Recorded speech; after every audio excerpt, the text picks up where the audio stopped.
ఏకీభవిస్తున్న అధ్యక్ష, మీరు ఇచ్చిన సమాధానంలో ఈరోజు నేషనల్ మెడికల్ కౌన్సిల్ రికమెండేషన్ ప్రకారం 14,303 డాక్టర్లు ఉండగా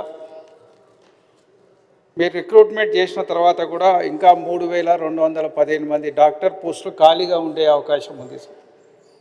అసలు దీనికి ప్రణాళిక ఏమిటి? అసలు ఈ 3,000 అంటే దాదాపు 25%, 22-23% పోస్టులు ఇంకా ఖాళీ ఉండే అవకాశం ఉంది. మీరు రిక్రూట్మెంట్ జరుగుతున్నాయి అన్నారు, ఇవి జరుగుతాయా లేదా కావచ్చు అన్నారు.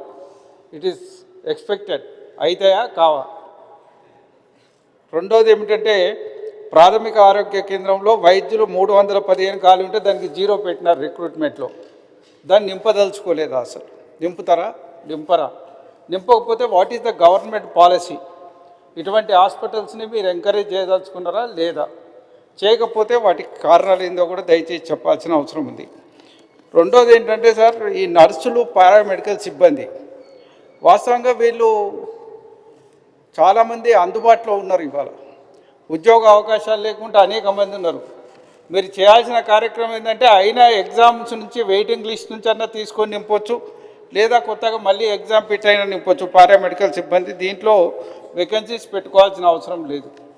ప్రభుత్వం ఇస్తున్న లెక్కల ప్రకారం కూడా చూస్తే 51,000లో మళ్ళీ 10-12% మొత్తం డాక్టర్లు, పారామెడికల్, నర్సెస్ అన్నీ చూస్తే 10-12% ఖాళీలు ఉండే అవకాశం ఉంది. వైద్య రంగం ఒక కీలకమైన రంగంగా విద్య, వైద్యం ఈ రెండింటినీ మరి ప్రభుత్వం కట్టుబడి పనిచేయాల్సిన అవసరం ఉంది. జాతీయ పరంగా చూస్తే సార్, మన తెలంగాణ ప్రభుత్వం only 5% we are spending on the budget. National average కూడా 6.5% కంటే ఎక్కువ ఉంది. కొన్ని రాష్ట్రాలు 14%, కొన్ని రాష్ట్రాలు 8% ఖర్చు పెడుతున్న నేపథ్యం ఉంది. దయచేసి మనం బడ్జెట్ను పెంచుకోవడంతో పాటు మీరు ఈ రిక్రూట్మెంట్కు ఒక మెథడాలజీ పెట్టండి సార్ దయచేసి. ఎందుకంటే పత్రికల్లో రోజు చదువుతున్నాం మనం. మొన్ననే సనత్ నగర్ హాస్పిటల్ ఓపెనింగ్ అన్నారు, డాక్టర్స్ని డెప్యుటేషన్ మీద పంపిణీలు అన్నారు. మళ్ళీ తెల్లారి ఒక వార్త వచ్చింది, ఇంకా మిషన్లు ఫిట్ కాలేదు, దాన్ని వాయిదా వేసారు. ఉగాది రోజు వాయిదా పడ్డది, మళ్ళీ జూన్ 2కు మళ్ళీ ఒక ముహూర్తం పెట్టినారు. ఇలా అల్వాల్ కానీ, ఎల్బీ నగర్ కానీ, వరంగల్లో మా కాకతీయ మెగా హెల్త్ సిటీ కానీ ఇంకా ప్రారంభం కావాల్సినవి ఉన్నాయి. అవన్నీ యాడ్ చేస్తే ఇంకా దాదాపు ఒక 1,000-2,000 ఉద్యోగాలు ఇంకా ఎక్కువ అదనంగా కావాల్సిన అవసరం కూడా ఉంటుంది. వాటిని కూడా యాడ్ చేసుకొని మీ యాక్షన్ ప్లాన్ ఏమిటి? అసలు ఈ వైద్య రంగంలో ఇవాళ కేంద్ర ప్రభుత్వం ఇస్తున్న గైడ్లైన్స్ ప్రకారం మరి మీరు నేషనల్ బోర్డ్ ఆఫ్ అక్రిడిటేషన్ కూడా వెళ్తున్నామని చెప్పి అనేక సందర్భాల్లో ప్రకటనలు కూడా చేసినారు.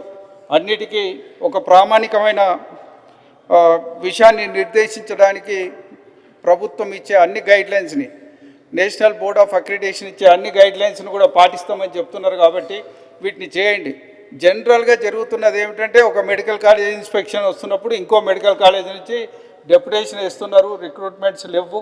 దానివల్ల అనేక మెడికల్ కాలేజీలో ఇబ్బందులు అవుతున్నాయి. ఇవాళ దాదాపు ఇలా 36 మెడికల్ కాలేజీలు వచ్చినాయి ఈ రాష్ట్రంలో. సరిగ్గా సమగ్రంగా మనం ఆలోచన చేసినట్టయితే పీజీ విద్యతో పాటు సూపర్ స్పెషాలిటీ వైద్యులను కూడా ఇంకా అత్యున్నతంగా మనం పెంపొందించే అవకాశం ఉంది. అటువంటి అవకాశాన్ని కూడా దయచేసి ఈ రిక్రూట్మెంట్లో మీరు చర్యలు తీసుకోవాల్సిందిగా ఈ సందర్భంగా నేను మనవి చేస్తూ, గౌరవ మంత్రి గారికి మా సూచన కూడా ఏమిటంటే సార్, మీ దగ్గర ఒక డాష్ బోర్డ్ కూడా ఉండాలి ఎవ్రీ డే మీ టేబుల్ మీద. ఏ హాస్పిటల్లో ఎన్ని ఆపరేషన్లు అయినాయి, ఏ సెక్షన్లో అయినాయి, కార్డియాలజీలో ఎన్ని అయినాయి, ఆర్థోలో ఎన్ని అయినాయి, మిగతా డిపార్ట్మెంట్లో అయినాయి, ఎన్నిట్లో అవయవ మార్పిడి జరిగిందనేది కూడా మీ దగ్గర ఒక డాష్ బోర్డ్ ఉండి ఆన్ హ్యాండ్ ఉంటే తప్ప మీరు మెడికల్ కాలేజీలను కానీ కాలేజీలకు అనుబంధంగా ఉన్న హాస్పిటల్స్ని సమగ్రంగా నియంత్రించడానికి అవకాశాలు ఏర్పడతాయని తమరికి ఒక సూచన చేస్తూ, తప్పనిసరిగా ఈ రిక్రూట్మెంట్లో మీరు శ్రద్ధ తీసుకొని జాతీయ ప్రమాణాలకు అనుగుణంగా ఈ రాష్ట్రంలో ఉద్యోగాలను నింపాల్సిందిగా